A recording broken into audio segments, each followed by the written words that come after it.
అదే RTV app వార్తల్ని క్షణాల్లో చదివే అవకాశం ఉంటుంది. ఒక న్యూస్ పేపర్, ఒక టెలివిజన్ ఛానల్ మీ చేతుల్లో ఎప్పుడూ ఉంటాయి. సమావేశంలో కౌన్సిలర్ శివకుమార్ గారు చాలా నీచంగా మాట్లాడడం జరిగింది. ఈరోజు మా చేనేత బిడ్డకు జరిగిన అవమానానికి మేము చాలా చింతిస్తున్నాం. ఈరోజు బుట్ట రేణుకమ్మ కూడా ఒక చేనేత బిడ్డగా ప్రచారం చేస్తూ నేను చేనేతని, బీసీని అని ఎన్నో ఎలక్షన్లో ప్రభావాలు పరికినారు. ఈరోజు కౌన్సిల్ సాక్షిగా ఈరోజు మా చేనేత బిడ్డకు అవమానం జరిగింది. ఒక చేనేతుడై శివకుమార్ గారు సోటి చేనేతను ఇలా మాట్లాడడం చాలా బాధాకరం. పార్టీలు మారడం అన్నది రాజకీయంలో సర్వసాధారణమైన విషయమే. ఆ విషయానికి వస్తే బుట్ట రేణుకమ్మ గారు కూడా వైసీపీ పార్టీ నుంచి గెలిచి టీడీపీలోకి రావడం జరిగింది. మరి టీడీపీ నుంచి వైసీపీ జరిగింది. ఎన్నో పార్టీలు మారుతుంది.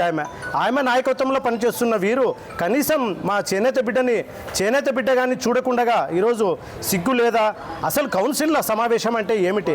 కౌన్సిల్ అంటే మనకు నెలకు ఒకసారి అవకాశం వస్తుంది. మన వార్డులో ఉన్నటువంటి సమస్యలు చర్చించడానికి మాత్రమే మనం కౌన్సిల్ సమావేశం నిర్వహిస్తాము. అలాంటి సమావేశంలో ఈరోజు వీళ్ళు చేనేత మహిళలకు చాలా అవమానం చేసినారు. అందుకే మేము శివకుమార్ గారిని ఒకటే కోరుచున్నాను, శాబరత్తుగా ఆయన క్షమాపణ జరగకపోతే ఆయన ఇంటిని కూడా మేము ముట్టడిస్తాము మా చేనేతల తరపున నేను తెలియజేస్తున్నాను. ఎందుకంటే ఈరోజు కౌన్సిల్లో ఒక మహిళకు జరిగిన అవమానము గతంలో మా చంద్రబాబు నాయుడు సార్ కూడా అసెంబ్లీలో ఇలాంటి అవమానాలు జరిగినాయి. ఈరోజు అధికారం పోయినా కూడా వారు సిగ్గు లేకుండా ఏం మాట్లాడుతున్నారో వారికే తెలియదు. మహిళలను చూడకుండా గతంలో కూడా 5 మంది కౌన్సిలర్స్ రావడం జరిగింది. ఈరోజు 3 రావడం జరిగింది. ఇంకా వచ్చే కౌన్సిలర్స్ కూడా ఉన్నారు. నెక్స్ట్ కౌన్సిల్ వాళ్ళు ఖాళీ అవుతుందని తెలిసి నోటికి వచ్చినట్ల ఇష్టం వచ్చినట్ల మహిళని చూడకుండా, అందులో మా చేనేత బిడ్డని చూడకుండా ఆయన కూడా ఒక చేనేత వర్గానికి బీసీలు అంటున్నారు. మరి బీసీలు అవమానం చేయడమేనా మీ సంస్కృతి? బీసీ మహిళలను చూడకుండా సిగ్గు లేదు, నువ్వు పార్టీ మారినా ఉంటావు. నువ్వు ఈరోజు నీ చరిత్ర మాకు తెలియదా? మీ బుట్ట రేణుకమ్మ గారు పార్టీ మారినారు. ఇంతమంది పార్టీ మారిన నాయకత్వంలోనే పని చేస్తూ కౌన్సిల్ ఎందుకుంది నీకు? నీ వార్డు సమస్యల గురించి మాట్లాడినావు. మేము కూడా దానికి సమాధానం చెప్పడానికి సిద్ధంగా ఉన్నాం. అది మరిచి నువ్వు ఈరోజు ఇష్టం వచ్చినట్లు మాట్లాడుతున్నావు. దీనికి తగిన మూల్యం ఖచ్చితంగా నువ్వు చెల్లించుకోవాల్సిందే. ఇంతటితో ఇది కాదు. మా ఎమ్మెల్యే జయనాథ్ రెడ్డి సారు వచ్చిన తర్వాత దీని గురించి చర్చించి మేము తదుపరి నిర్ణయం తీసుకుంటామని తెలియజేస్తున్నాం.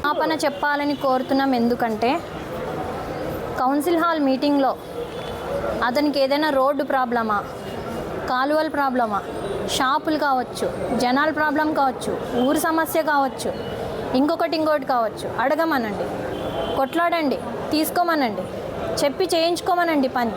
అంతేగాని వ్యక్తిగత విషయంలో ఇన్వాల్వ్ అయ్యి క్షమాపణ చెప్పాలి. అతని ఖచ్చితంగా ఈ మాటకు చెప్తున్నాను, సిగ్గు లేకుండా పార్టీ మారినారు అనేది అతను ఈ సభలో అదే పనిగా ప్రత్యేకంగా చెప్తున్నాడు.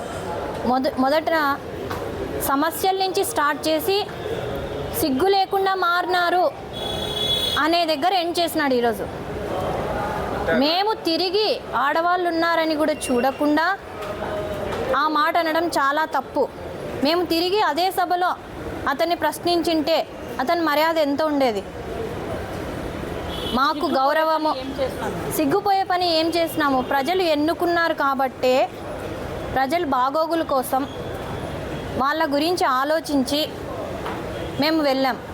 ఇంత అత్యధిక మెజారిటీతో గెలిపించారు కాబట్టే మేము కూడా అభివృద్ధి ఉంటుంది అని చెప్పేసి మేము రావడం జరిగింది. సిగ్గు లేకుండా వెళ్ళారు అని చెప్పడం చాలా తప్పు. మాకు ఈరోజు క్షమాపణ చెప్పాల్సిందే వెంటనే. మాటకి మా తోటి కౌన్సిలర్లు అందరూ అడుగుతుంటే బెల్ కొట్టేసి వెళ్ళిపోయారు. ఏం మాట్లాడలేదు. అవును అది తప్పు అనకూడదు, గొడవ ఎక్కువ అవుతుంది అలా లేసిపోతే.